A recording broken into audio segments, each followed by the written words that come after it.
My name is Christopher Penn. I'm the co-founder and chief data scientist of TrustInsights.ai, a management consulting firm that helps companies do more with data, analytics, and these days, mostly AI. Like literally, that's been, I've been studying this stuff for 10 years, but in the last, year and a half, of course, everyone and their cousin. AI wasn't around. It only came out, AI was only around, only invented a year and a half ago, man.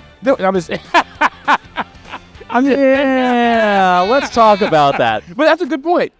For those who are thinking the AI was just around, a year and a half ago, tell us what was around and why there was this big boop. So a year and a half ago. AI has been around in some fashion since the 1950s. Okay. That is when many of today's actual implementations were first theorized by researchers and scientists. Okay. It is only, we've had these seasons of AI summer and AI winter over the decades. The last time we had a sort of a big summer was in the 90s when we started looking at, knowledge systems. Yeah, okay. And then what has happened in the last 10 years is that all of these devices we have keep getting exponentially more powerful in terms of processing capability. And now we have the ability to run previously computationally limiting issues now can be run on like your laptop. 2017 rolls around, Google invents this model, this architecture called transformers. Okay. Nothing to do with the cool 80s toys. Right. And what this model does is allows you to predict the next thing in a sequence. It's called tokens, token prediction. But what's unique about it is it takes into account everything that's been predicted already and what it has been trained on. And so this is beyond, just I get it, this is beyond like ones and numbers. It could predict even cat, dog, ice cream, anything. Tokens are fragments of data. So it could be words. Okay. It can be pieces of any musical sequence.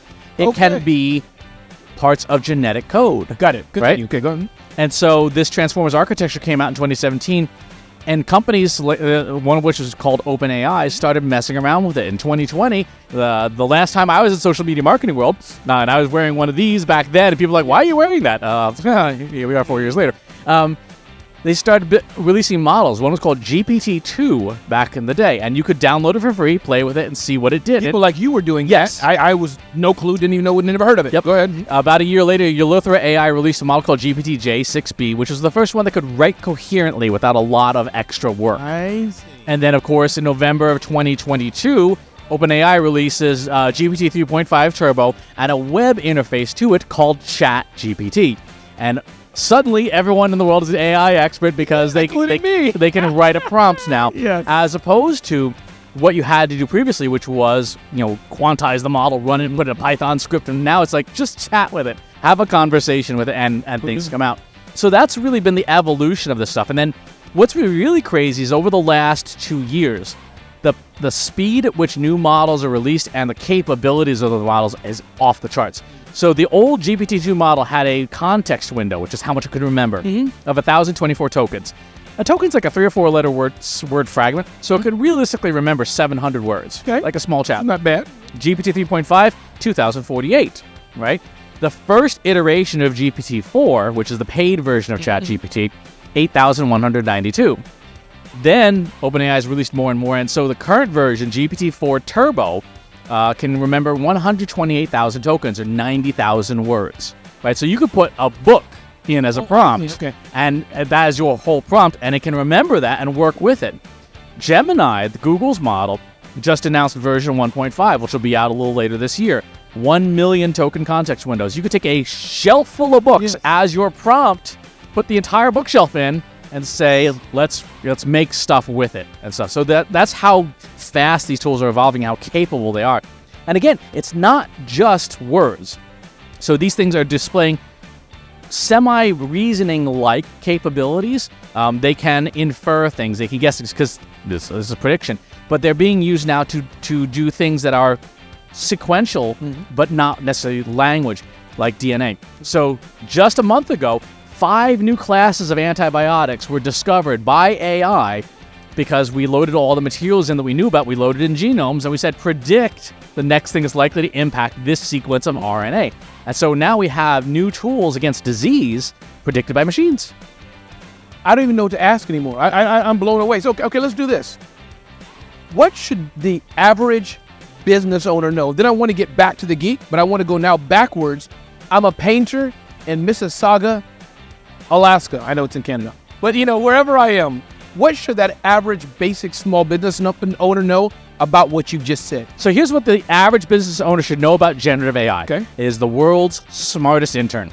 That is what it is. So if you think to yourself, how do I work with the world's smartest intern? They don't know anything about my business, right? But they're really smart. So what could I ask them? Would you say to a human intern, hey, write me a blog post about painting? No, like you gotta get terrible. But if you say, hey, I'm a small business. I got two full-timers plus a contract crew. We paint houses and we specialize in like covering up water damage. For example, even maybe. Yeah. For example, blah, blah, blah. Go ahead, though. And you say, okay, and here's what I want to do. I want to write some content for my website about how we fix water damage. The way we fix it is we clean it first, we de-ionize it, we spray it down, we hit it with some UVC light, and then we use kills to cover it up. And that's how we fix water damage. Write me a blog post about that. When you do that to a human or a machine, you're going to get better output. Right. Right? You're just more specific. The one thing I say in my keynote talk on this is the more relevant words you use in your prompt, the better the performance. And there isn't really a limit. Like you could put in pages of information about your business, and the more specific it is, the better off. I was just having drinks with my friend Judy in Tucson. She is a painter. Mm-hmm. And she was like, hey, I don't know how to market my paintings. I said, well, let's take a couple screenshots of your paintings, load them into the Gemini model. Screenshots? You mean look, the images? The images themselves. Okay, go ahead. I said, let's take these in, put them into Gemini and say, hey, here's some paintings that my friend Judy does. She's a painter, she's an artist, she's really talented. Who are the likely buyers of this style of painting? And it said, people like this, of this income bracket in this area and stuff like that. I said, great. I didn't know that, and now I do. Help me write a marketing plan to reach those people. And it gave me this thing, and I said, whoa, Judy's an independent painter, right? She didn't have budget. So how are we going to do this without budget? And it gave me, Instagram and stuff like that. I'm like, everybody's doing that. That's table's minimum, right? Give me some things that are not obvious about this. It said, well, what about virtual contests like this? Or, collabs like this? Like, okay, that's useful. Judy can go and do that because it's not unreasonable, but it's different. You put parameters, guardrails. You put guardrails, and you force it to think differently. Yes. And so, in the span of 20 minutes, and like one beer, she now has a marketing plan for her painting business as a single person painter that will hopefully help her earn income and be able to do her hobby full time. I love that. So if you're a business owner, that's a great example of you just talk to these things with a lot of detail, like they're a great intern. Tell me what I need to know. I love it. Christopher, can you I want to go back to one thing to help me out here. Again, God, I'm learning here from Christopher Penn. This is amazing. By the way, where can we find out about you? I know you have some blogs and things you do. Can you just tell us one more time how to find you? Sure. What we should know the two places to find me. One is my company's website, trustinsights.ai, and the second is my personal website, christopherspenn.com. Great. And I'm a reader of his blog. So, can you go back to the thing about the memory thing, 90,000 or the tokens? Yes. Versus you put that in there, but clearly it's getting information from billions and billions of stuff that somebody put in there. Can you help me understand the memory thing, the limit of 90,000 or 100 versus gazillions it already has somewhere? So you as a human being, you have short-term memory and long-term memory, right? You remember like what Baby Ramon was like and the foods you liked as a kid, and you have short-term memory, like I remember what I had for lunch. Right. You don't spend a whole lot of time remembering a lot of things in your short-term memory because you can't. Okay. Right. So some of it gets shunted into your long-term memory because emotional things like, oh, I remember that date I had with that person back then, but I don't remember what you had for lunch 4 Sundays ago. I think I don't remember.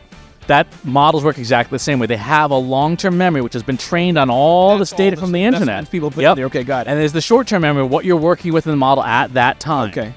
So how does the connection work? I put in a 2,000-page essay and say do stuff with it. Is there any connection then to what it's already learned? I just want a high-level education. In some way, so if you're so the way these things generate is they look at this massive library of probability and say, what in that massive library will help me predict the next words or phrases that I need to generate based on what it's been trained on, based on what it's been trained on. That's right. That's right. Okay. One more thing, Christopher Penn. Again, thank you for your time today. Thanks for being with us. I appreciate it here. What about more advanced? What is the stuff you're saying, Ramon? Usually I don't say this to people. This will freak you the heck out. But because I like you, Ramon, I'll tell you, Ramon, here's what the big boys and girls are doing. We got it for the small business. Based on hearing, ask right questions and keep talking to it, I think, is one message. Yep. What else should we know? Take us 10, 20 steps beyond, if it makes sense. Tell us something else. I mean, I can tell you something really, really advanced. Let's go. So models have their memory is what we call latent space. Okay. And they have knowledge, but they don't have unlimited knowledge. They have what they've been trained on. So if you want an advanced technique, you first have a conversation with the model about what it currently knows, and then you make it argue with itself. You say, we're going to talk about social media marketing. I want you to have two personalities. You're going to role play two different people. You're going to role play Ramon Ray, the most excited, enthusiastic social media marketer, right? And you're also going to role play Christopher Contrary. He is a stubborn jackass. And the smartest can be. And doesn't believe in this social media crap at all. It's just a fad. Yeah. Here's this company. Here's its strategy. Have Ramon and Christopher debate each other about what their marketing strategy will be. Because of the way the model's latent space works, it's going to, instead of coming up with a single point of view, it has to now just diverge into two separate points of view, one for and one against, what gives it a much more rich vocabulary, bigger, more different, more unique ideas. And then once they're done arguing with each other, you have a moderator step in and say, okay, let's sum up this debate here and see where we landed. If you use that more advanced technique, it's called tree of thought. It's something okay. It's something we teach in our course over at trustinsights.ai. If you do that, then you will get substantially better output. And I'll tell you how much better you'll get.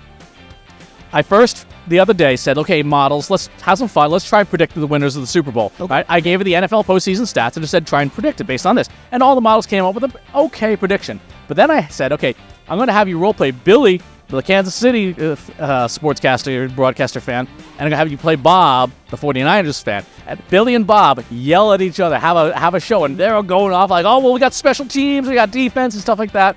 And they're yelling back and forth, and then Betty Balance steps in as the moderator and say, okay, let's sum up our prediction. In the most advanced models, every model was within the 10 points of the final score. The models that did the best were GPT-4 and Gemini. Gemini picked Kansas City 27-25, and I think the final was Kansas City 25-21. Just by having this advanced technique in use with the right data and the right structure, it came up with the best conclusion that was very close to reality. I love it. So last question.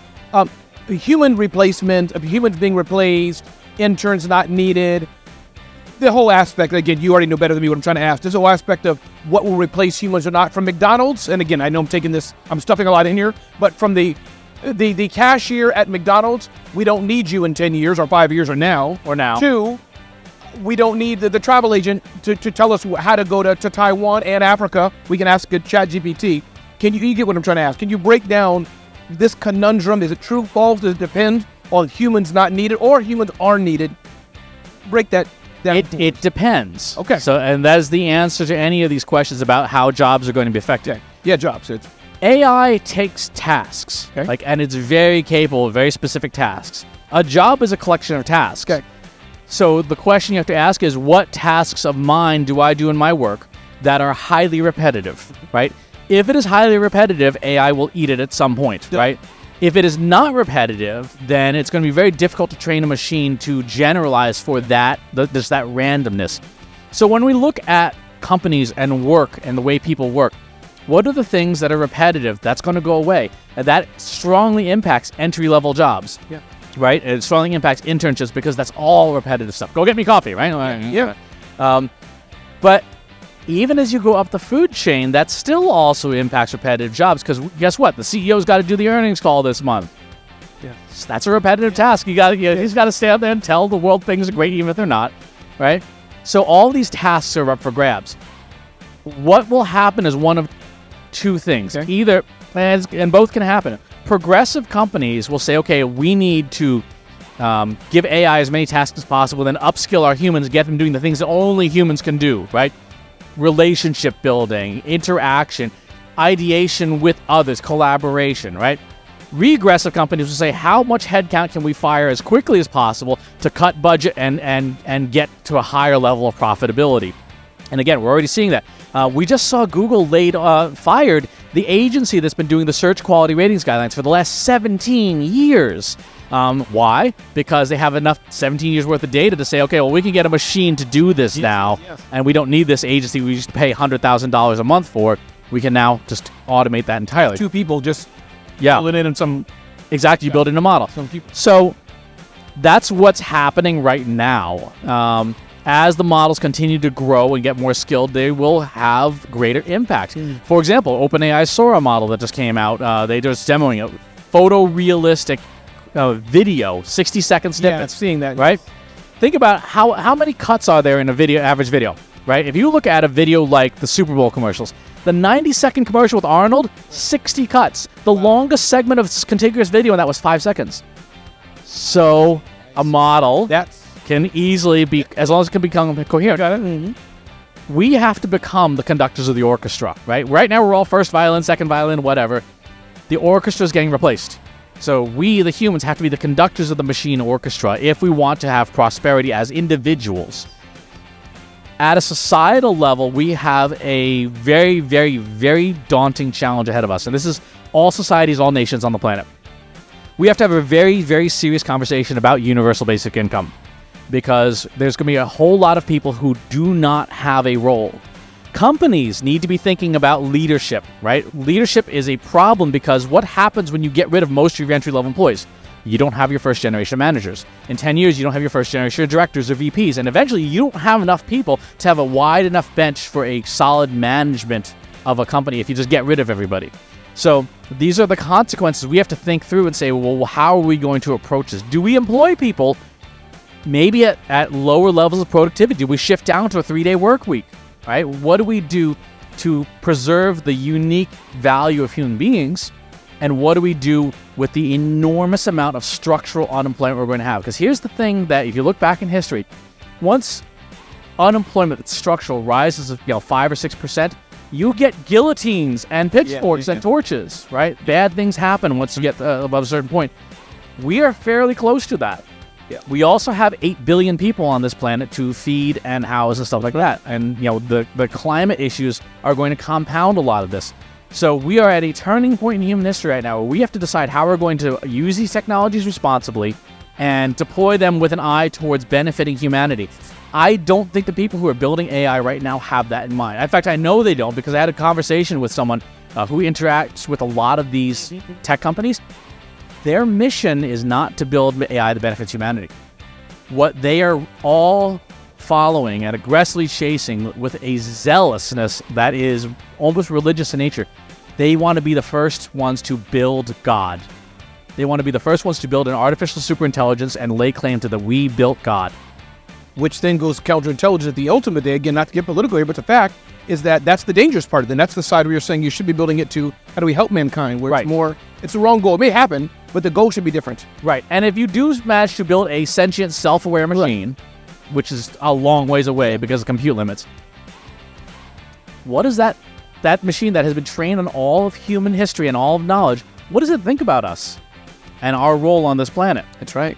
So I think that certainly tech companies need to slow down and think things through. Yes. And for everybody else in the regular industry, we need to be your success. And this is for every business, every employee. Your success depends on two things. One, the quality and quantity of the data that you have that isn't public, that isn't in these models, that you can use. Two, the quality and quantity of your ideas as a human being. You can't just have one good idea. You have to have a lot of good ideas, because skill is no longer the blocking issue. The machines have the skill now. So now it's how quickly can you bring your ideas to life that will benefit people and or increase productivity and profitability. That's what you have to do today. That's what Ramon Ray has to do today, is get better data and come up with better ideas.